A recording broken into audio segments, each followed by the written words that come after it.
there, Vatza, and welcome to my channel. Today I have with me a very special guest, Velca, from his YouTube channel, Simply Velca, and also website where you have your services, simplyvelca.com, I believe. Links will be below. Hi, welcome.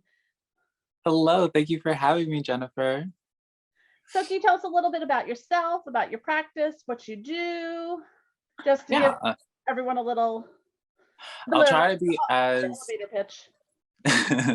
I'll try to be as to the point as possible because I can be long-winded sometimes. But I've been spiritually practicing since I was just like around like 10 or 11 years old. I was connecting with, I had spirits always coming into my space. And, you know, I know some people would consider it like paranormal hauntings and all that. So, you know, my first paranormal experience is where I was sleeping in this one room that no one in the family would sleep in. And as a little kid, I was just always like, oh, well, I want to sleep in there. First night of me sleeping in there, I woke up in the middle of the night and there were no animals in the room, but I woke up to something licking the top of my head. And it's just like, needless to say, that was the last time I was sleeping there. But that was definitely like the gateway to me just being delving into things more. I have been blessed with the opportunity of being able to be introduced to just a lot of fabulous individuals throughout the years of me just connecting to people online and in person. And so I started practicing tarot cards in high school, darling, back in like 2010. And whereas like I had a beige Amazon purse, and I had my tarot cards and I just like whip them out and just start giving readings to people, giving crystals to people.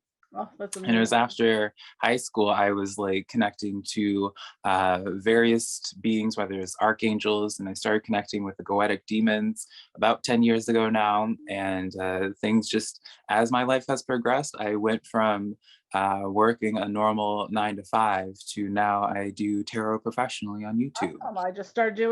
I just left the day job 9 to 5 world myself because I was doing both for the past few years, and doing this all full time now, which is what the word I like to use for it is excitifying.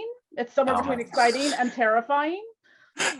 Very much so. It's one of those things where it's like you never feel the most fulfilled and than you do in the time where you make a living off the things that you believe in. But at the same time, it's just like every single day there's always something, you know, that you're stressing about, having anxiety about, darling, and it's really the scariest thing to do. Before we we did the video earlier for your channel, and before I was just running around, I'm like, oh yeah, the doorbell rang before I should see what got delivered, and it was like probably about 20 gallons of the various oils I use, so I had to lug that inside. Like someone's like, what showed up on my doorstep today? I got 200 pounds of salt. Hooray! And now you gotta find space for 200 pounds of salt, darling. But you know, we all have those little things in our lives. What I wanted to talk about today a little bit, because I mean, I'm hit or miss when it comes to divination. Like reading for myself, not so great. Other people a little better. But want to talk a little bit today about different divinatory practices, developing your intuition and psychic senses, kind of all around that, and how that plays into whether you're doing ritual work, working with different entities, doing different spells. Because I mean, a lot of times when people say, you should do divination before you do a ritual, before you do a spell or ritual. And if you don't know how to do divination, can be a daunting task in and of itself there. That it's like, okay, well, I want to do this, money spell, and I just, pulled some tarot cards. Now what? It's like, how do you get into that if you're not a professional tarot reader?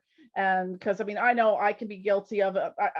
I try to go intuitively when I pull the cards, but I still like I gotta look at the book, and then I gotta go look at that other book that has the alternate meanings and stuff like that. Like I will, because I'm a book nerd. Nothing wrong with that. I feel like anyone that's an occultist should be a book nerd, and if they're not, I'm kind of tilting my head and squinting, do a little bit of a side eye, darling. Like, how are you not?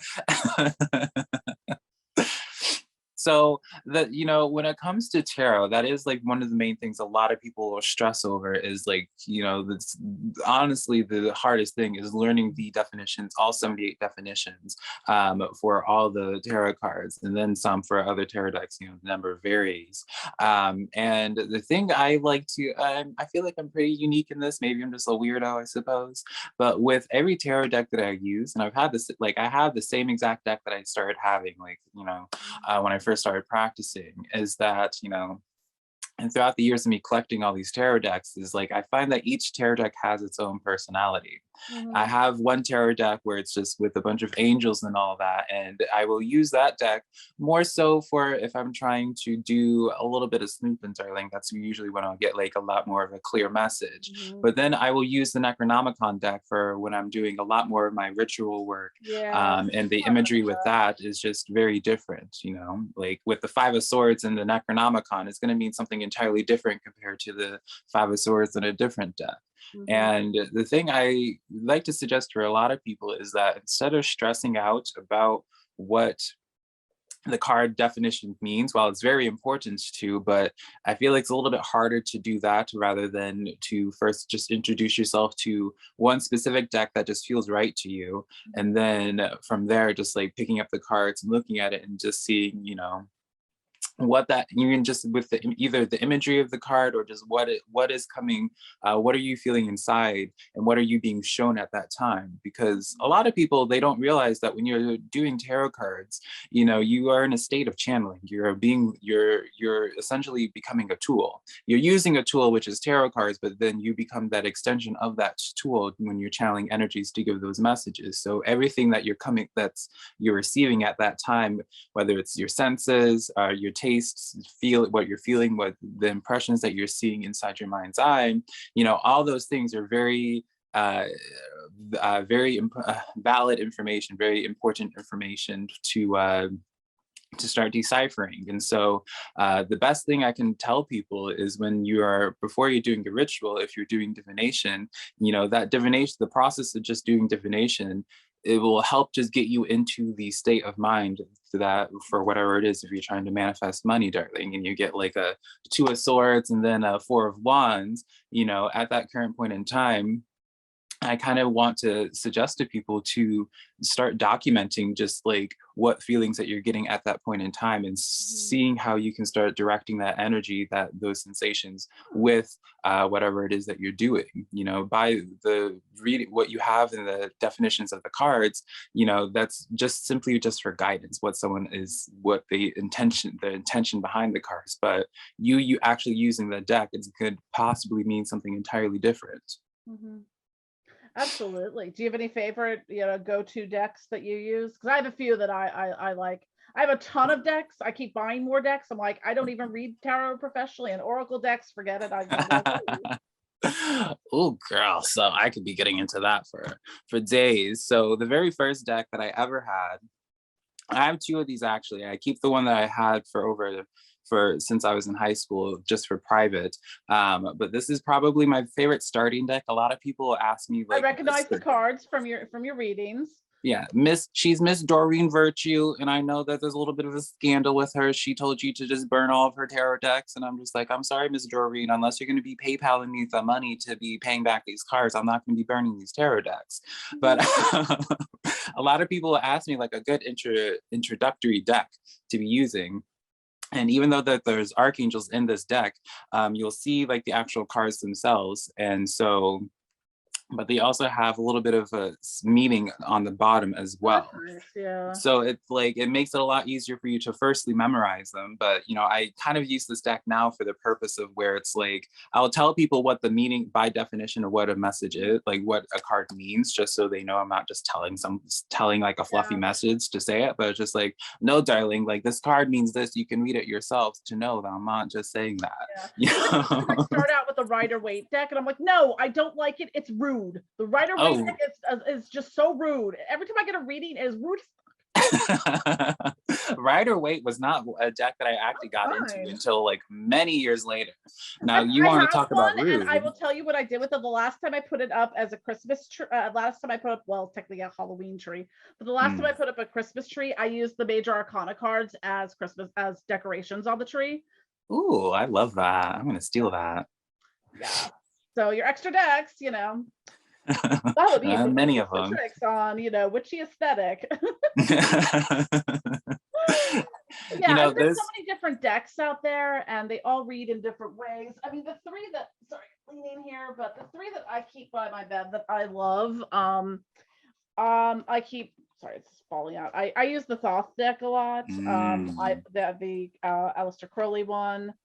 I like this deck a lot. I have an easier time reading from this deck. Some decks I look at and I'm like, I don't know what the heck doesn't I'm mean looking at here. anything. Well, or some of them are just beautiful art pieces. Like I have the Salvador Dali deck, Mm, which is downstairs.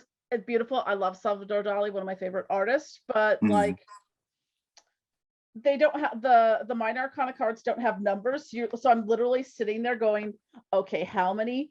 Oh, that's 1, 2, 3, 4, 6 of wands. We have the 6 of wands here, folks. And there's a lot of different styles of decks that use alternate, suits and different kinds of, I have one like it's like an enchanted romance one. It's like, seashells, roses, gems, and something butterflies or mm. something like that. So sometimes, different decks have different things. One of my favorite decks, that I use a lot is Left Hand Path deck, the Oraculum Leviathan, Mm. which is beautiful, beautiful deck. I'll just show one of the cards, but it's much Ah, darker, a little bit more on the Cliff Offic side. It was done by Azonoth Mason and Bill Duvendek. I think it's available on the Become a Living God website. I'm not sure where else, but yeah, I was beautiful. gonna ask because I don't think I've seen that deck before. Yeah, it's beautiful. It's very, like, if you're into like that aspect of Cliff Offic, kind of like Lilith and sort of Lucifer and Leviathan and all that stuff. And this is an amazing deck for that. This Mm, deck is like, I always call this is my no bullshit deck. mm, This is the one's gonna be like, well, because fuck you, that's why. yeah. And sometimes you need the reading to be like, because fuck you, that's why. Oh, Not just like absolutely. everyone is gonna live happily ever after, blah blah blah. And if you like a naughty deck, the Tower of Sexual Magic is amazing. You know, I actually have used that deck a couple of times when I with a friend, like a friend had that deck, and I was just like, "Ooh, I want to dabble in that one a little bit." Those are my three that I keep nearby, but I have tons of them downstairs. Some of them are a little more kitschy. Like I love the TV show Supernatural, so of course I had to buy the Supernatural tarot deck. Mm, Actually used in a reading. I just have it because it's the Supernatural tarot deck. of course. Um, I did recently see, I think there's a Kickstarter for Garbage Pail Kids tarot deck coming out. So if you remember, that was from the 80s, maybe in the early 90s. I don't know, but like that was the whole thing. I'm Mm, like, I I can't wasn't alive back believe then, so that. I don't get the reference. Oh, look up Garbage I Pail was Kids. I'm a It's a spring deep chicken a little dive bit. into like mid 80s pop culture. Mm. uh, But yeah, that's one. But yeah, these are the three that I use the most. One of the first deck I really connected with is the Mother Piece deck, which is one of the circular decks, which I absolutely love. Some of the illustrations are a little peculiar, but um is it a white deck with gold trimming, or am I I, thinking something it's else? circular. I think the backs of the cards are kind of gold, Mm, with like a geometrical design. It was mm. out in like 1981. But Oh, what was interesting for the time period it was out, it is one of the most like multicultural tarot decks I've ever seen for having come mm. out 40 years ago. You know, like yeah, whenever you said it's like 1980s, I was like, oh wow, that's so older. Yeah. Hmm. But I like it. It's one of the circular ones. And what's interesting when you redo a circular reading, because sometimes people do, reversals or not. But with a circular deck, you can It's have like, reversals, but you can also have things leaning in either direction. So that adds another layer to the reading. It's like, well, it's leaning this way, but so you could go with the reversal meaning on it or something in between. So I'm glad you mentioned that, darling. I'm gonna take this hat off because I feel so like this is my bread and butter, darling. This is what I do for a living. Yeah, I know some people will do reversals and not reversals and all that, and to each their own with it. But there's like I don't usually talk about it ever just because it'll confuse people. But I like to see tarot as like a puzzle, and I mhm. always will do multiple decks whenever I'm doing a reading because I just feel like it's important to truly channel a message, right? I always like to see it as like you're handing someone some flashcards. You can give them 78 flashcards, and you can get a decent conversation going. But what if you double that? What if you triple that? And with all these different personalities that the decks will have, and so for me personally, I don't quite get into like doing spreads themselves just because I'm more about just setting the intention and asking a question or just trying to deep dive into something. I'll end up having my desk be just covered in cards. But it's like, whenever I pull the cards, I will generally, and people have noted it, and when I'm doing videos where they're just like, Velca, you just like slap down the cards. And it's very intentional for me because it's like if the cards are doing like partially tilted in one way or another, that's when I just know consciously to take a note of where it's just like there is like um a message of itself when they're coming in sideways and we're coming in tilted, Or it's you when they're know. just flying out of the deck at you, like someone threw a dagger at you. It's like, okay, something is trying to get your attention. Oh yeah. And it's Oh usually yeah. not. It's usually one of the because fuck you. That's why cards. Oh yeah, that will happen a lot whenever I'm using my Necronomicon deck. The Necronomicon deck, I've been, That's one as I you were want to get. saying I keep earlier, forgetting. like Yeah. that's a deck where it's just like if you don't want to get your feelings hurt, darling, don't use the Necronomicon deck. Yeah. But I think it's so important to get your feelings Yeah, hurt because with it's tarot. you need the realism of it, not the and everyone lived happily ever after. Yeah, because you can just, I tell people, like, you can just go ask Siri. If you want to hear a message or something positive, you want to be told that you're going to be rich and famous in a year, darling, just you can ask Alexa, darling, you can ask Siri, and they can tell you that message if you really want it to. But the purpose of tarot is where it's like, it's supposed to give you a sense of guidance. It's trying to give you a blueprint to being like, hey, I see this coming. As we all know, the future isn't solid, it isn't set in stone. And so this is just the direction that you're going in this current point in time. And so if you're given the blueprint, right, then you can plan things ahead of time to either lessen the blow if it's something negative, or learning how to just really just make it your own, right? If we're going to just use, I'm a little nerd when it comes to tarot, it's like Yeah. truly being exuding the magician energy of really creating your reality in that way.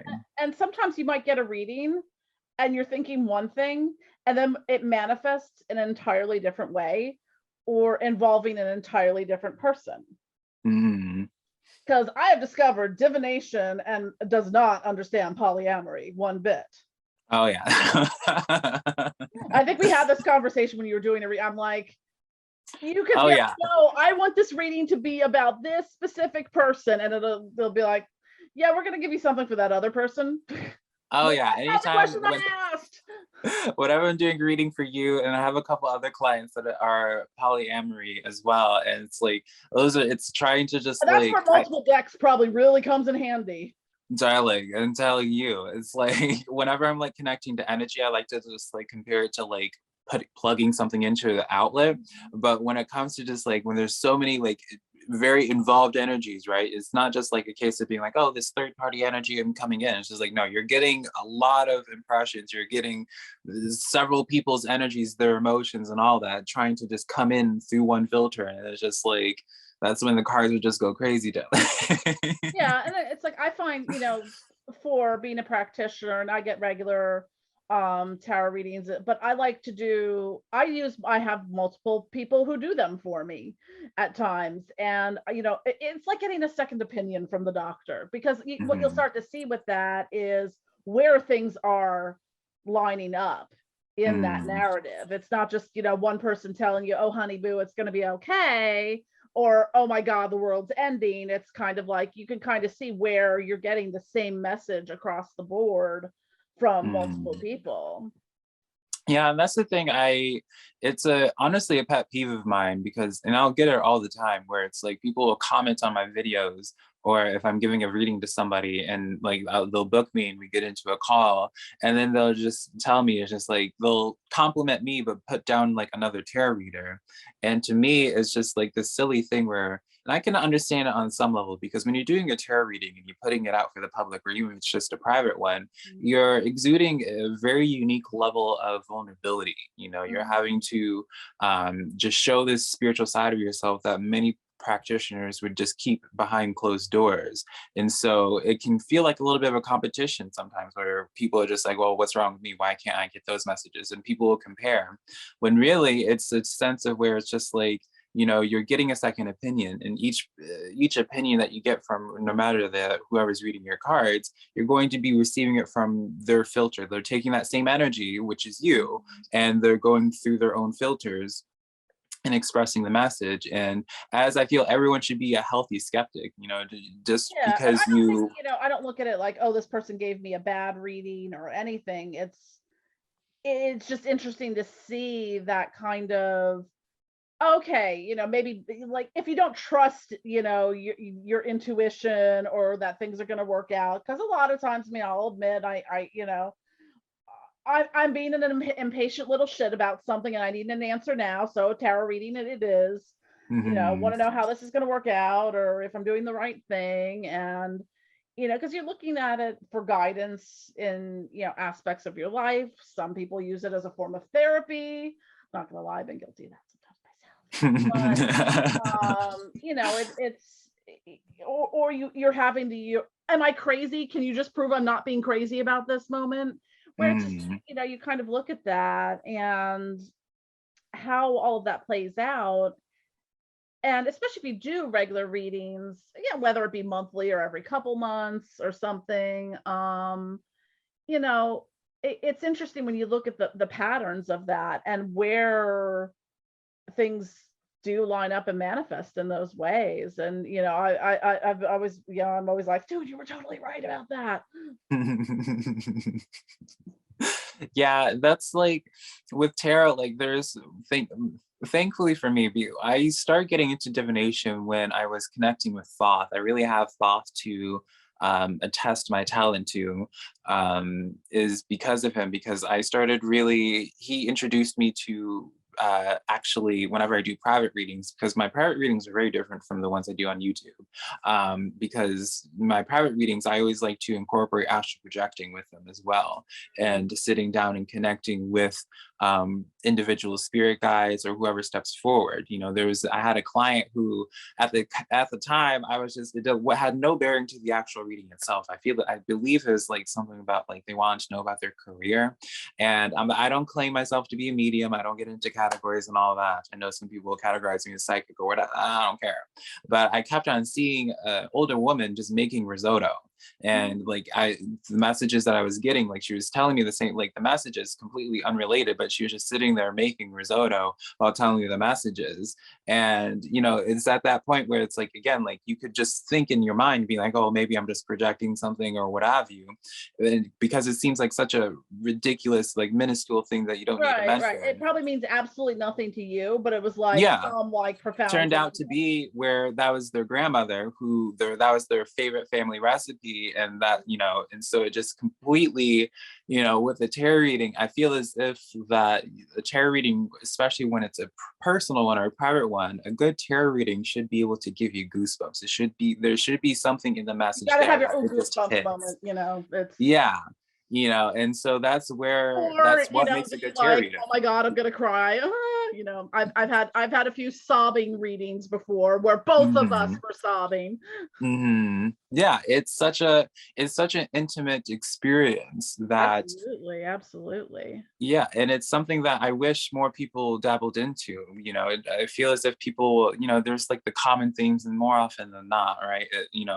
Where people will book me for like readings on like their career, which is understandable, or especially love readings as well. Nothing wrong with them, but people will think about about it just from that scope where it's just like, oh, I want to focus on these things. When in Yeah. reality, tarot can really release something that's just like you don't even know was inside you that was like being blocked off. Whereas just like after you leave that reading, as you were saying before, which like, you know, tarot can Which end I up being totally like a need to form do of another reading therapy. with you soon. It's been far too long. I mean, it only was probably like August, but you know, that was 200 years ago because Yeah, time let's doesn't say work in anymore. this quarantine time, darling. That's Time doesn't work. It's yeah.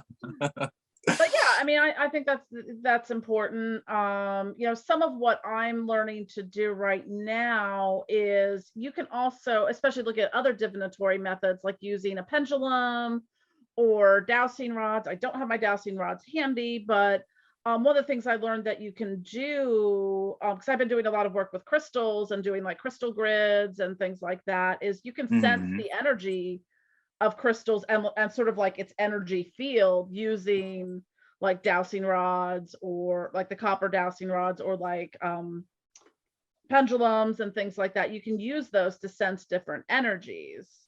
So it's not only that, you know, you have predictive elements of divination, that you can use different types of divination to sense energies and things like that. Mhm. So if you are having trouble, like sometimes I'll do that with like dowsing rods or even a pendulum, like, you know, if you're trying to make contact with the spirit and you're not, you know, you're not sure, you can be like, is Lucifer in the room? And you're holding your thing, and you know, if it's giving you a yes or no or whatever.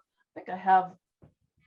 Yeah, that's what I was looking for as well. It's like I have this drawer here that has like a bunch of crystals, and I know I have a I pendulum in had here. the funniest earlier this year. I'm sorry, I like blurred out there for a minute because I moved, but I went to go get my pendulum. I had a snowflake obsidian one. The tip broke off.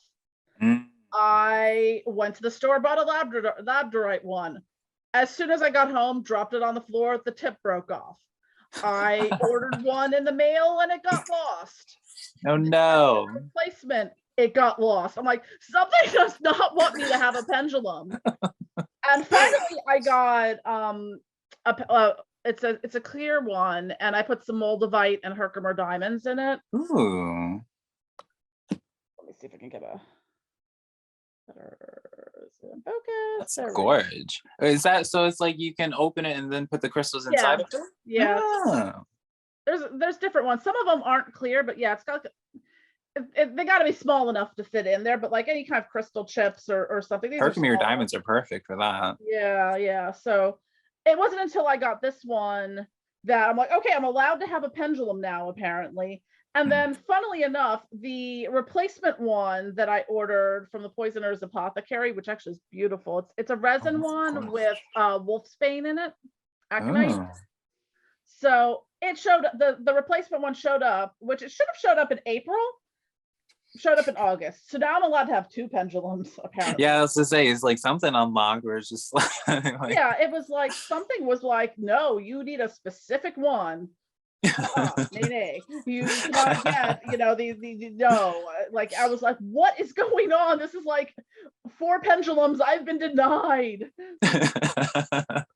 yeah, I've had I actually still have my very first pendulum, which also was admittedly in high school as well. And pendulums are invaluable in my opinion in terms of like, you know, if you're searching for a very strong affirmation, you know, it's like if you even if you do like pull out like a bunch of tarot cards and you like you're getting a message and it's just like, you know, if you ask like if you're connecting with Lilith or Lucifer and you just like, I'm taking these messages and I feel like you're meaning this, right? You can just fact check yourself in that moment and you pull out the pendulum and then you just like, you know, with the pendulum, I know there's like pendulum mats and all that. I don't Yeah. personally get into that. I kind of just ask the pendulum to be like, show me no, and then show me Yeah, yes, because I mean, because it it's going to might, be you know, different.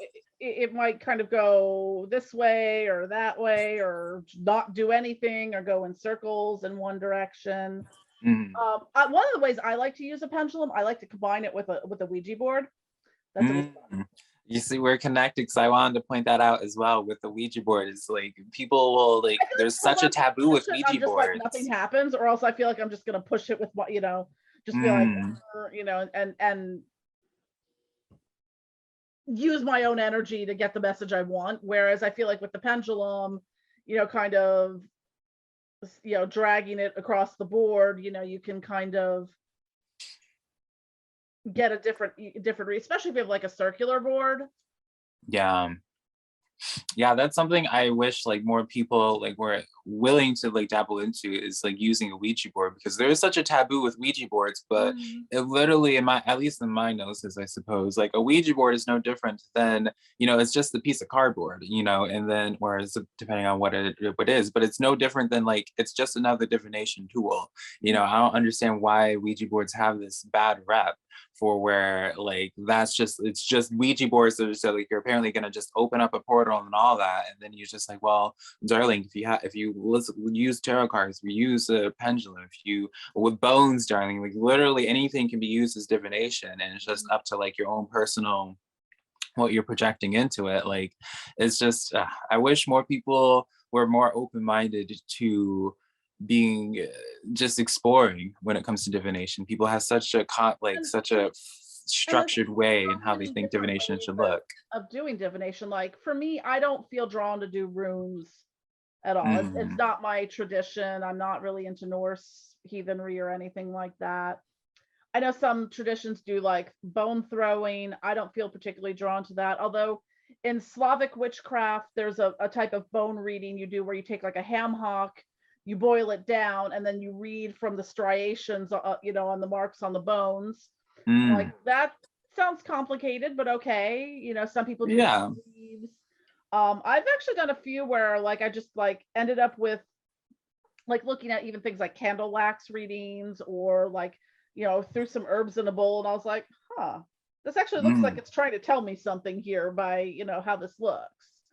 Yeah, Or it's such a personal thing. What's gonna work right. for one person is gonna not maybe perhaps work for another person. Mhm. My barber, when I was living up in Washington, he was like, he was very big into runes, and so he knew I did YouTube for tarot, and he would without fail every single time I'd go in there, he was just like, well, that runes were the originator. I was like, okay, it's like what's gonna work. Like it's a very personal craft. I Right. use several different decks when I do a reading, because that's just like I view the tarot cards as giving flashcards to these beings that I'm connecting with. But some people, like again, like with throwing bones, it's not really resonant to me at all. Like it's just not for me, including runes as well. But it's just, it just isn't resonant with me and my energy, and like what, like me being a vessel and like using those tools. And so I really just stress enough. I wish I could stress enough to people where it's just like, your intuition is such an important thing to just delve into when it comes to divination, but also just like exploring things, and just because like some person says this is a good deck or what have you, it's just like, explore different things and don't set up the Yeah, intuition expectation. is definitely key. Like what deck are you drawn to? Hmm. Exactly. A lot of people do the Rider Waite deck just because that is like the baseline, but it's just like just because that is like what most people will just refer to doesn't mean that's actually a good deck for you. you know? Okay, where do you stand on the myth of your first deck has to be gifted to you by someone? Girl, bye. It was gifted to me from my bank account, I suppose. I think that's just such a I don't understand the concept of it, just because it's like, It you seems like one know, of those like someone once said something, so now it's canon kind of thing. yeah, it's maybe it's a tradition for some people, but it's just like at this day and age, it's like it's not gonna, if you're gonna use logic, because that's how I approach my practices in general, is just using like logically breaking things down. It's just like if someone's gifting you a tarot deck, one, that's going to have their energetic influence on it. That's going to be what's calling to them, and when you're using a tarot deck, most people who will practice will tell you it's like you need to cleanse your deck and all that. So it's like if you're cleansing your deck after you receive it, all that just goes to waste anyways, and you're just using a deck that was calling just that individual. So So it's yeah, exactly. What's your favorite way to cleanse a deck? so for me, it depends on the deck. So like, Yeah, I going back to find I like, do the little like knock clearing between readings. I will do that if I'm like feeling pretty lazy and I'm just going from like zodiac sign to zodiac sign, and I don't feel like having like a little bit of an extra Yeah, you ritual with do it. the you do so very many readings, a Yeah, lot of sitting yeah. and trying, do a Sometimes I'm lot of just like leaps in the doing like a mirror and knock. It's like, all right, let's go, let's go, let's go. But you know, I always do a weekly cleanse with all my decks, which the Necronomicon one is, it's a little bit ritualistic, I suppose. Not, I never vocalized this actually before because no one's ever asked me.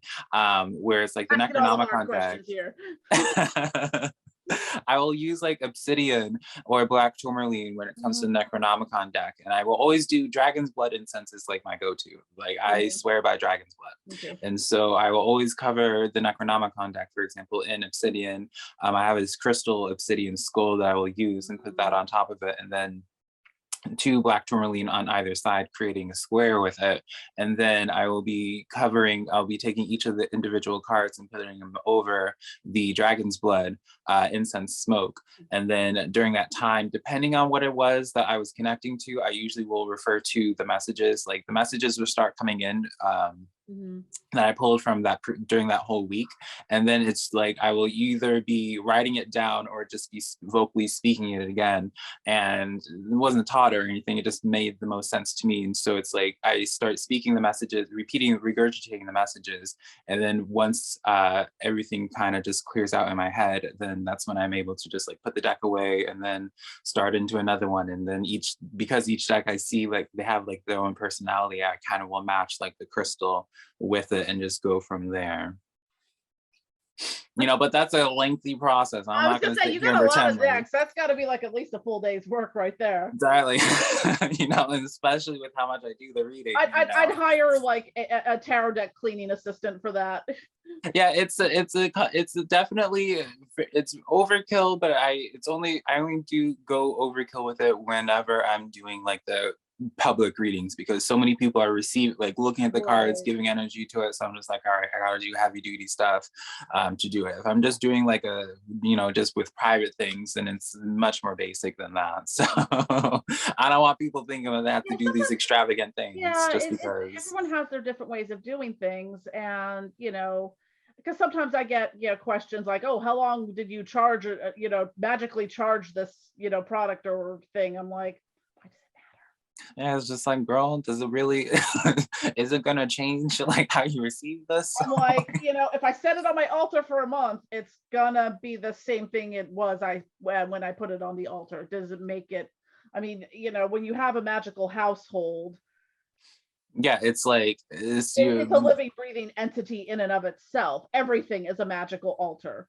Exactly. That's really the key point, is where it's just like people get so in their head about like certain rituals. I had a client when I was doing a live stream ask me, telling me, she's like, oh, can you please cleanse this deck before you do my reading? I'm just like, baby girl, like you don't know the prep work that I had to even get into the state to even give readings in the first place. People like get it's hung up like on things because especially now we have in across the boards of the occult is there's a very tangible like spiritual waking. There's so many more people getting into these things, and especially with the, what's a good word for it, disastrous wonderfulness of social media.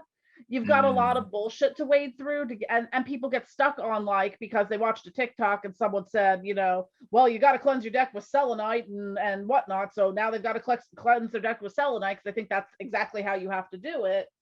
And people get stuck on a lot of these things that they don't realize that, like you said, you can use stones, you can sound cleanse it, you could, smear out all your decks on the floor, close the room, fumigate, and, expedite the process. What is it called when you is it called just like a pesticide bomb when you bomb your house to do a dragon's blood bomb, like you do. hot box your tarot cards. I tend to go more with sound cleansing for things. So I mean, even if it was just like, there's so many different kinds of like energy cleansing, like binaural beats videos on YouTube that put your cards in the room where for 8 hours with that.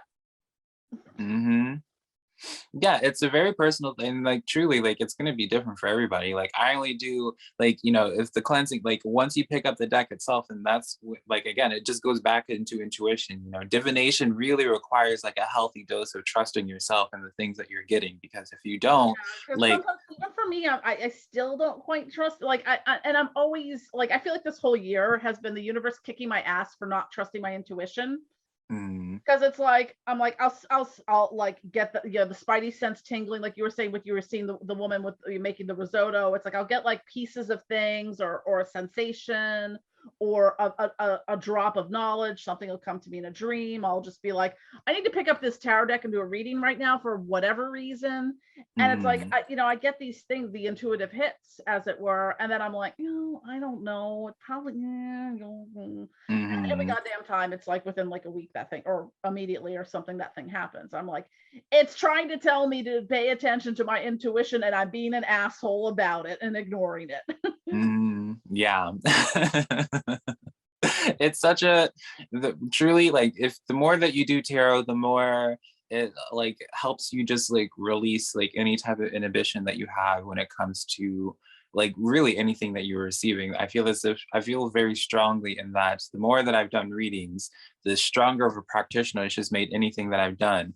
Now, including like with ritual work, just because it's like I just expose myself to so many energies in that. And then from there, it's like any ritual that I do, I become a lot more comfortable with the things that I'm getting. And like everything just becomes a lot more clear. And so, yeah, Yeah. I really do stress that. It's just like, even if you are just doing readings for yourself or for your friends, like that can be such a pivotal uh time for you to decide to do that, because that can really really take your practices to the next level. Even if you Mhm. don't see how it correlates, it's like just the relationship you build with yourself and just the energetic rapport that you'll have with, if you work with beings when you do readings, like it does so much Absolutely. behind the scenes. And it's like if you're doing reading for someone and you have multiple decks and you look at that person, you're like, you might go, no, I'm going to use this deck this time. I'm, it's, and I have tons of Oracle decks too. And,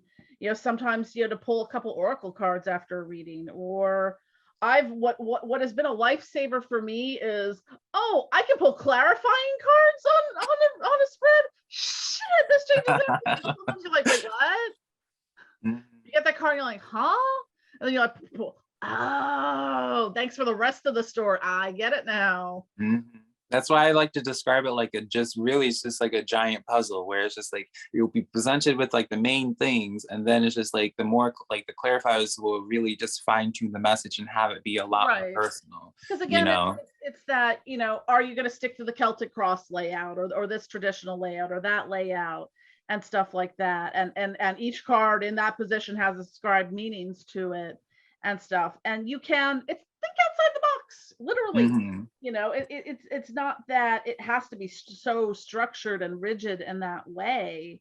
Hmm. You can get just as much out of a 3 card pull as you can from sometimes out of a multi-card, multi-deck, reading and whatnot. It's like one time, did a reading for someone spontaneously, and it was like, well, Tower, Lovers in reverse, and the 5 of Cups. Ooh, darling. No, honey. And then that manifested that week. Oh, So, I can imagine, darling, with those impactful cards. My like, gosh. oops. And it's did I have to go beyond that? That told me the entire thing I needed to know in those 3 cards. Mhm. Yeah, So it's for when it comes to just like, that's the one thing I just want to like tell anybody, is just like, don't stress about like the structure of it. When it comes to divination, like quite literally, it's like you can have like the same exact cards, right? Like we can have like the 8 of Cups here, and then like like the 6 of Cups here. And you can take 3 different tarot readers and put them in the same room, and they will read it in a very different way. The messages can come in a very different way. It's and very even much the so in scary art. cards can be good sometimes. Hmm? Tower is even the scary cards can be good sometimes. The Tower isn't always the worst thing ever. Oh yeah, that's something I will always struggle with when it comes to the readings, Like, is not where the it's just Tower. Yeah, if people just start shutting down, I'll start already getting people start typing in the comments below, being like, I don't claim this negative energy. I'm just like, if you listen to the rest of the reading, there's nothing negative about this. Yeah, I mean, sometimes the tower, like if it's in your present, if you're struggling with something or in a shitty mood or whatever, that just is picking up on that energy. Hmm. And it's not necessarily that the world's going to end tomorrow, though. Be living in 2020 and 2021, who knows? We've got the La Palma volcano just spewing off. Hey, half the island might fall into the Atlantic and wipe out the eastern seaboard. Woohoo! Let's roll the dice. Yes. It, it, it's just you don't know, so it's kind of like. And then there's also, if you do regular readings, especially if you're pulling into any kind of timeline things, you're going to start seeing patterns Mhm. and things emerge in that around certain times of year. Like if you look at, okay, this is what's going to be happening around the equinoxes or the Mhm. solstices or around this particular time of year, kind of look. But then you'll start seeing like it's not fixed and set in stone. It's like you did something here that now is kind of changed sort of, some of the direction on those things. So this one action here makes that thing that looks like it was going to happen around Beltane, not now it's kind of got a different focus. Mhm.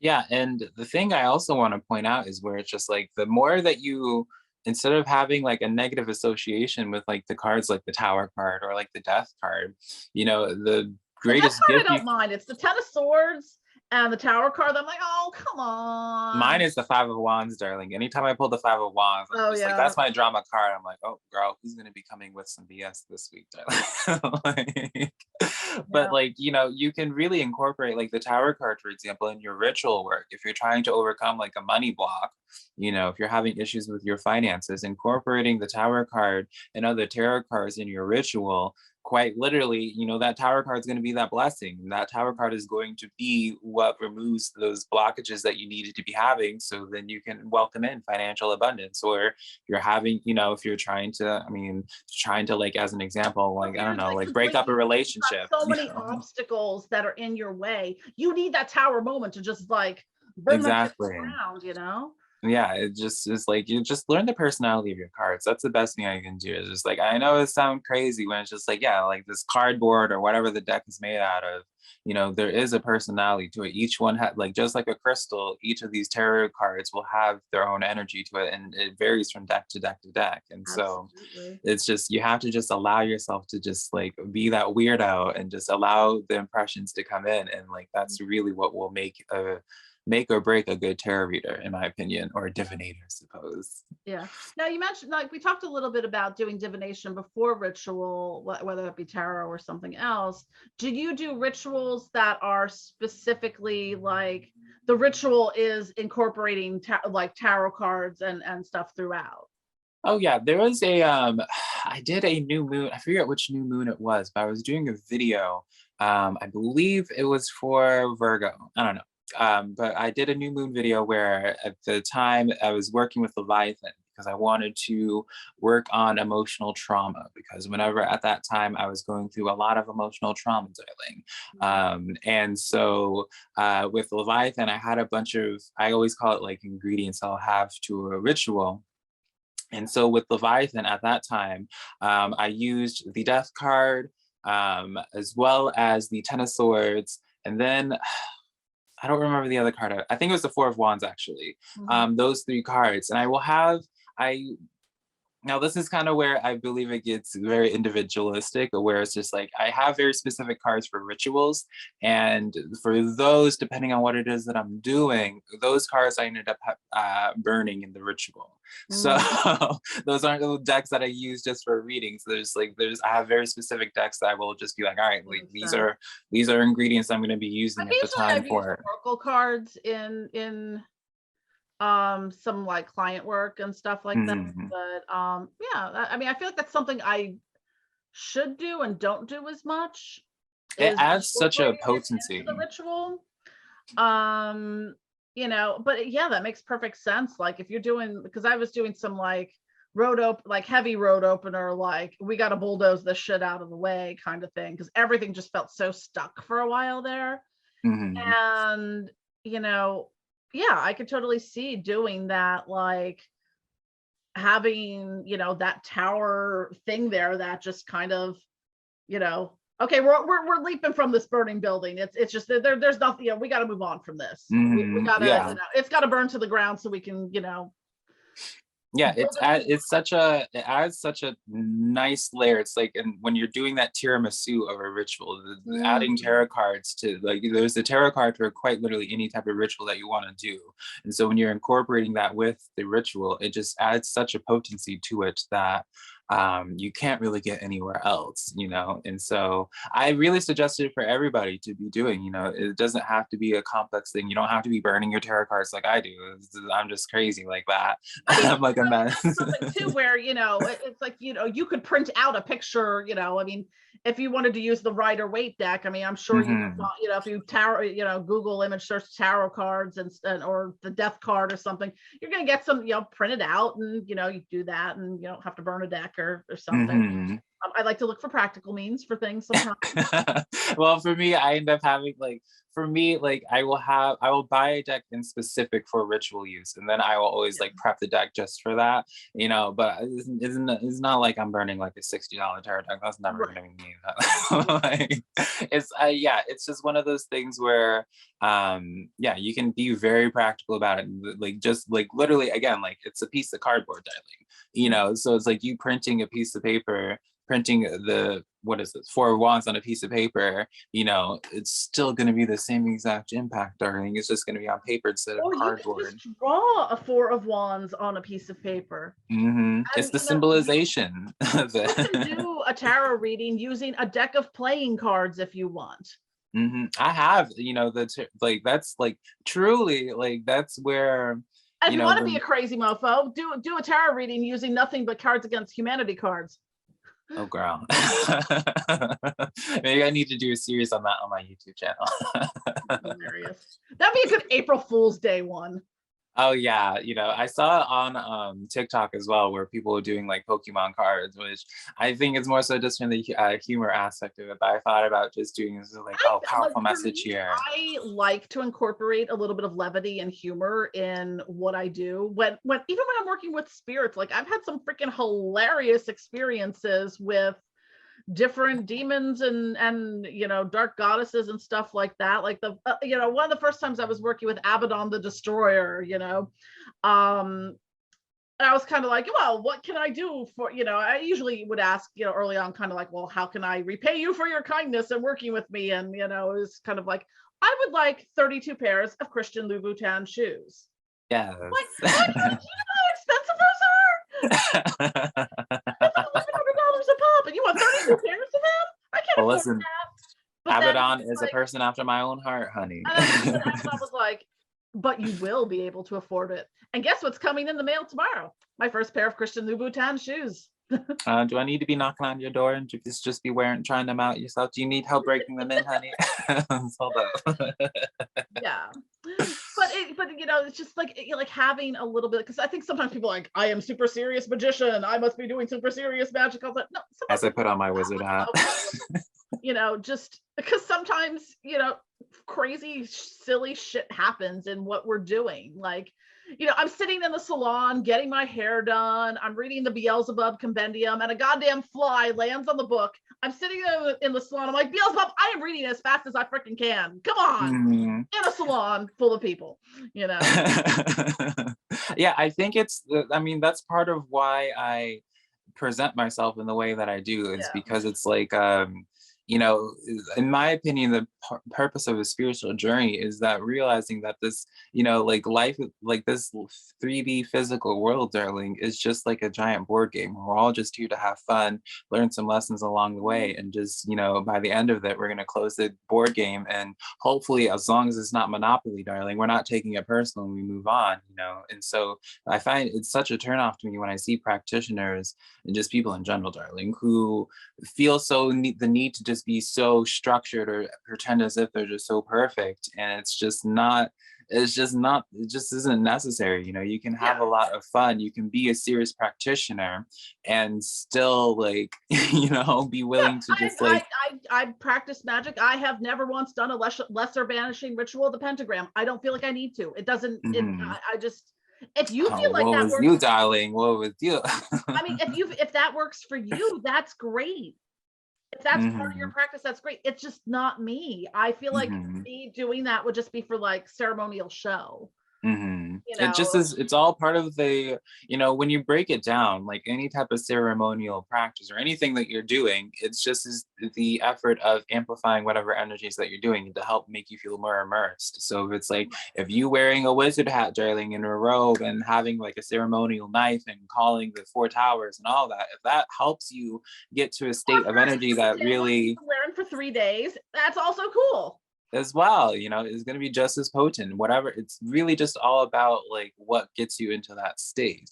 And Absolutely. so just because it may not be looking glamorous and fabulous, darling, you know, you're connecting to otherworldly energies, you're not seeing them, you know, they're not, you're not seeing it in the physical normally. So it's like they don't care that you're in pajamas, they don't care Right. about like all of that. It's just about the intent and like what, like the energy that you're able to build up. And Yeah, like so, Lucifer's gonna be like, honey, you didn't change your pajamas in 3 days. I ain't showing up for this shit. right? It's just like it's so unnecessary. Get out A of your lot of what head. we Get, do is for us in our mm-hmm, practices. It's for, I'm like, do I need to leave out milk and cookies for Satan? mm-hmm. Maybe. You know, maybe on the first day of every month, you know, Yeah, with a drop of blood, virgin's blood. yeah. You know, it was funny. One of the times that I first started working with Lucifer, I made like an angel food cake with this like rose petal glaze on it. Apparently Beelzebub got jealous because there was like suddenly ants everywhere that like devoured part of the cake after a day. And I was Oh like, no. oh honey. I was like, ooh. Now you set that standard where it's like every other deity that you work with is like, well, you did that for Satan, so where's my Yeah, some of them, like, you know, it's like when you talk about offerings and things, it's sort of like some of them like different things, like, you know, and Mhm. and sometimes it's gonna be very unique to you, and you know, they like to experience things through you. So it's sort of like, I know when I work with Azazel, for whatever reason, Azazel really likes cinnamon mini donuts. Mhm. Like I literally Huh. had to stop a ritual once. He's like, I know you have them. You know, but see, that makes so much sense though, especially if like, you know, the idea of an offering where you're sacrificing something, right? That's something that a lot of people have lost the actual meaning of. They think of sacrifice as in like having to kill something. When Yeah, sacrificing is like you're sacrificing something of what you own or something that means something personal to you. And it's, you know, so that sacrifice is going to look different for everybody. or an offering doesn't always have to be a sacrifice. It can be like, for me, my offerings and working with Lucifer are my self-care and my self-love and my becoming a better person, or Mm, doing the shadow work, or you know, going on this journey. So it's not always like, you know, here I had to make this offering of this thing, or you know, every day at 5 p.m. I have to say this prayer and, you know, light some incense or something. If that works for you, great. But you know, it's, you're gonna know what works and what doesn't. And you know, just because I don't like leave a bucket of fresh roses out for Lucifer every day doesn't mean Lucifer's never gonna work with me again. mhm. Yeah, I know for Lilith, like I have residual tattooed onto my arm, which you don't need to do, but obviously, like I enjoyed it. But with Lilith, I've given her a rose once, but every time that I will start working with her, I don't think I've ever vocalized it before. It's like I'm a very like, girl, I'm wearing your turtleneck, darling. I don't really show myself all that much, but whenever I start doing my work with Lilith, and you know, it's the time for another lesson with her.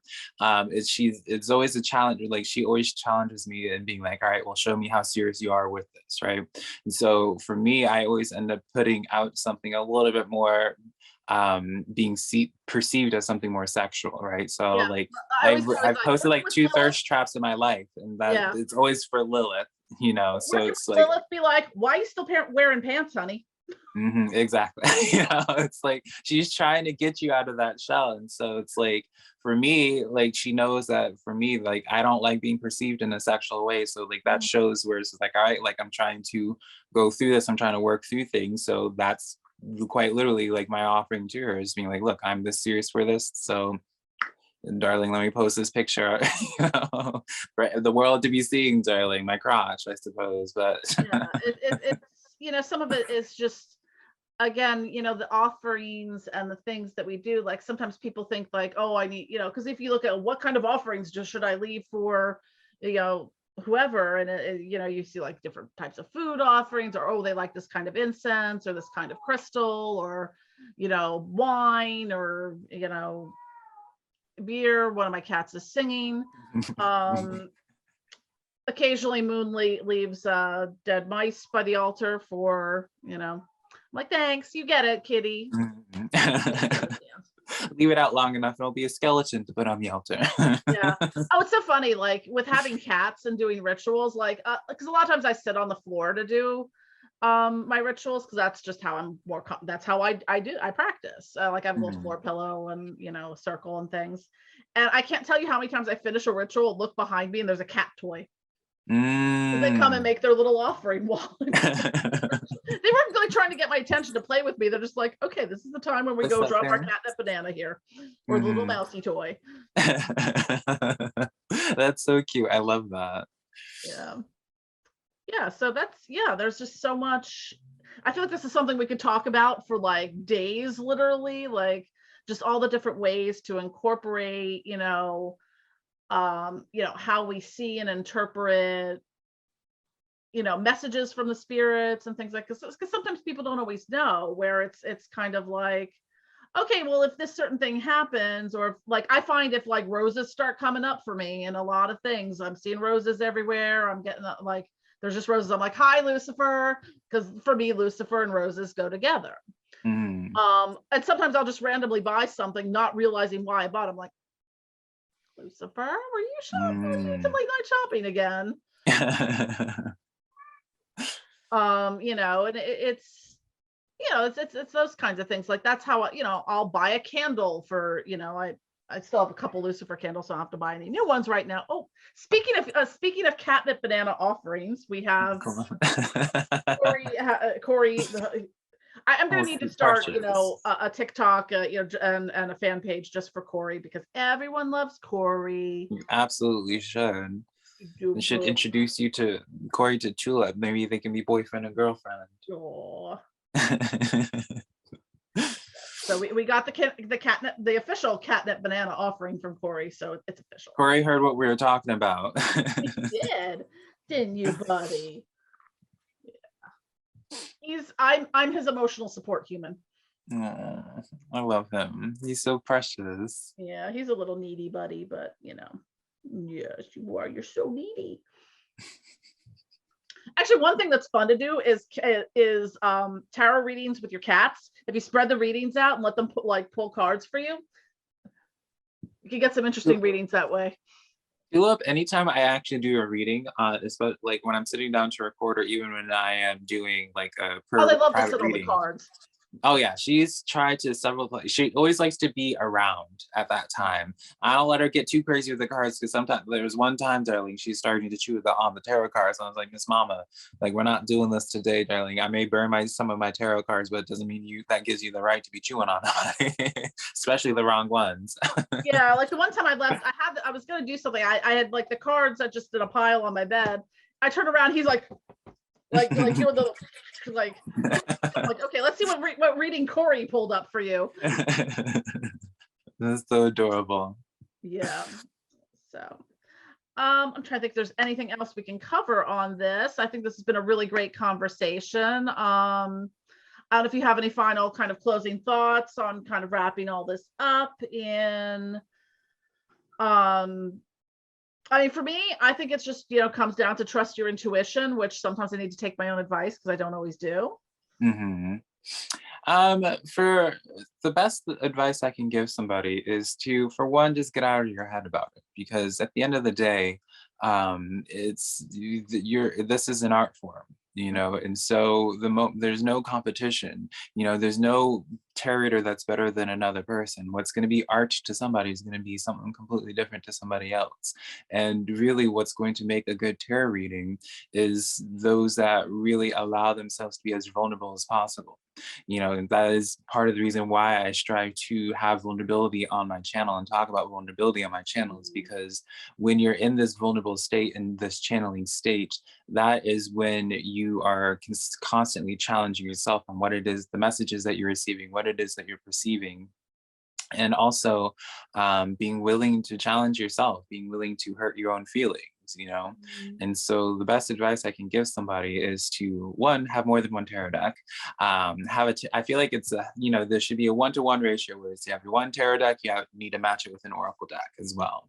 Mm, And just remember not to stress out about the meanings of the card definitions of the cards as much as trying to build a relationship with a tarot deck or with an oracle deck. Even with oracle decks, I don't, like, admittedly, I don't think there's a single oracle deck that I actually will read the book for the actual meanings for, because it's at that time, like, if I'm channeling an energy, I am connecting to whoever it is I'm connecting to, and the messages are going to be coming in a very unique way. So the best thing I can tell people is just like build a personal relationship with the cards that you have.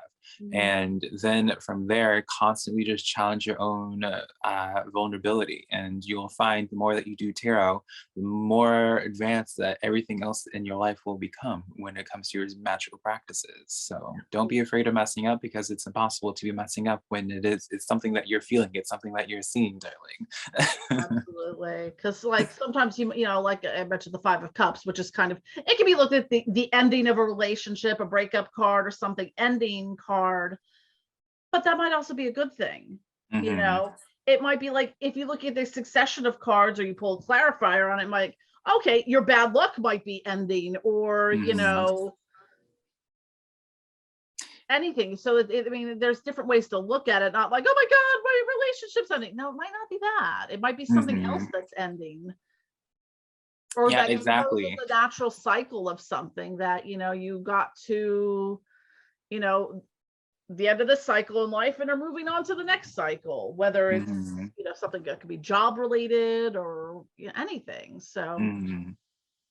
Yeah, there's no one set meaning. Especially, like, don't be afraid of pulling a clarifier, because the clarifier is going to do nothing but fine tune that message. You know, you get that Five of Cups, and then you pull a Nine of Pentacles afterwards. Then it's just talking about the ending of something in terms of your financial situation, and you know, maybe you're going right. to the next phase. You know, it's a consistent puzzle. It's like, so you pull that Nine of Pentacles, then you do another clarifier from another deck. You know, it's building off of itself. It's telling a story. And Absolutely. then you know, it just, you have to allow that story to come into fruition and not try Mhm. to edit that story too And much. sometimes you can pull multiple clarifiers on something. You can clarify your clarifiers. Because Hmm. sometimes it's like, you know, you pull a card, you're like, you get something like, okay, I still like this feel isn't telling me everything I need to know. But you get to the point where like, okay, you know, you've, I mean, if you're getting to the point where you're pulling like 20 clarifiers, you know, maybe hold Yeah, on for a then minute. it's like, well, girl. But you know, sometimes if you pull three or four of them, you get to that point where, and then when you pull another card, you're like, no, this is where this is where it is. You can tell when Hmm. you get to that natural progression and that, because like something comes up that just completely doesn't relate to it at all. Yeah, yeah, it's all about that intuition, baby. You'll know when that happens. Absolutely. So this is a great ending point. Trust your intuition. Thank you for joining me. You can find all our links below. Simplyvelca.com and your YouTube channel, which you like and subscribe, definitely. Amazing. You know, the weekly tarot horoscope readings are phenomenal, and personal readings also. So, you know, go forth and do it. I mean, Thank you so subtle. much for having me. I really enjoyed this conversation so much. Same here. Thank you so much. Have a good night, everyone.